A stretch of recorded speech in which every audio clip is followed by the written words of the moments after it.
Musicians are constantly exposed to loud sounds. Whether we're rehearsing, performing, or attending a show, we're constantly exposed to dangerous noise levels. Hearing disorders are broadly defined as an impairment or abnormality in one's ability to hear sounds. They can be temporary or permanent, mild or severe, and they can range from annoying to debilitating. Hearing disorders as a group go far beyond noise-induced hearing loss. Multiple studies published in reputable audiology journals find that tinnitus, hyperacusis, and diplacusis are all common conditions found among professional musicians. As I mentioned, hearing disorders can be temporary, such as a brief period of muffling or a bout of tinnitus after a loud concert. But consistent and prolonged exposure can have much more severe effects. And musicians are at a particularly high risk because the effect on them is twofold. Not only are musicians rehearsing and preparing and performing for shows, they're also likely attending more local shows, which means they're exposed to twice as much loud music as a regular person. In a study conducted by Tanja Schenk and other researchers at the University of Bremen in Germany,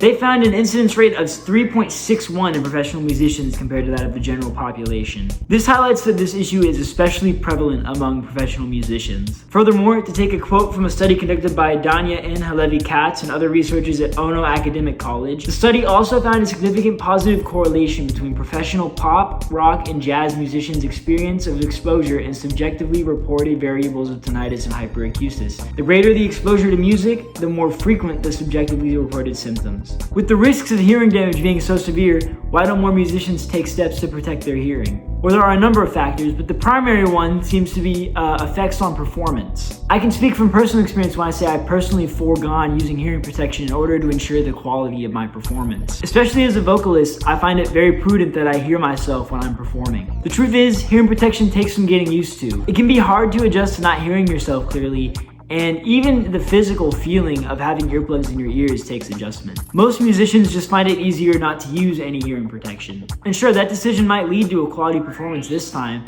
but all you're doing is reaffirming bad habits that will lead to hearing disorders later down the line. The situation gets even more absurd when you examine the cost of hearing protection compared to that of some common music equipment.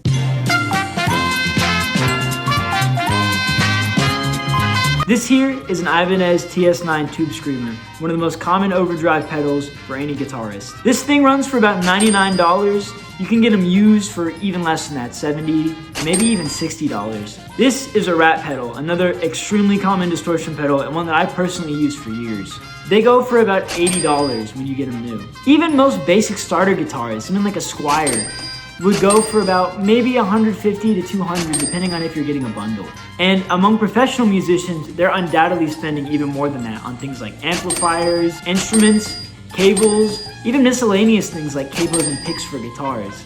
So when you compare the cost of music equipment generally to the cost of earplugs, why aren't people making the decision? If you really want to keep a low budget, you can get a 12-pack of basic foam earplugs for $4 at Walmart. 6 pairs of silicone earbuds go for about $6 at Walgreens. And if you're willing to invest just a little bit more to get reusable earplugs, loops come in at about $35. They have great attenuation. I personally used them before and they're great. They're perfect. They even come with different sizes of tips so you can actually fit them specifically for your ear. And even on the slightly higher end, Eargasm earplugs, which they dearly need to change the name of, cost about $50. Trust me, in comparison to all the shit you're buying to be a musician, it's worth it to invest in getting some good earplugs. If you're a musician, actively performing, rehearsing, attending, and even if you're not, if you're just attending shows and enjoying concerts, I strongly urge you to take the steps to protect your hearing. Don't wait until it's too late and symptoms start to present. Bite the bullet and buy some damn earplugs.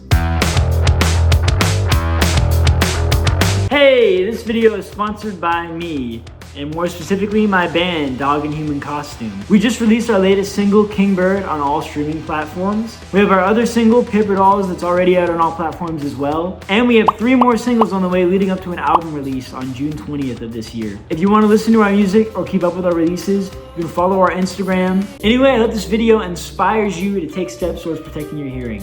Thank you and have a good one.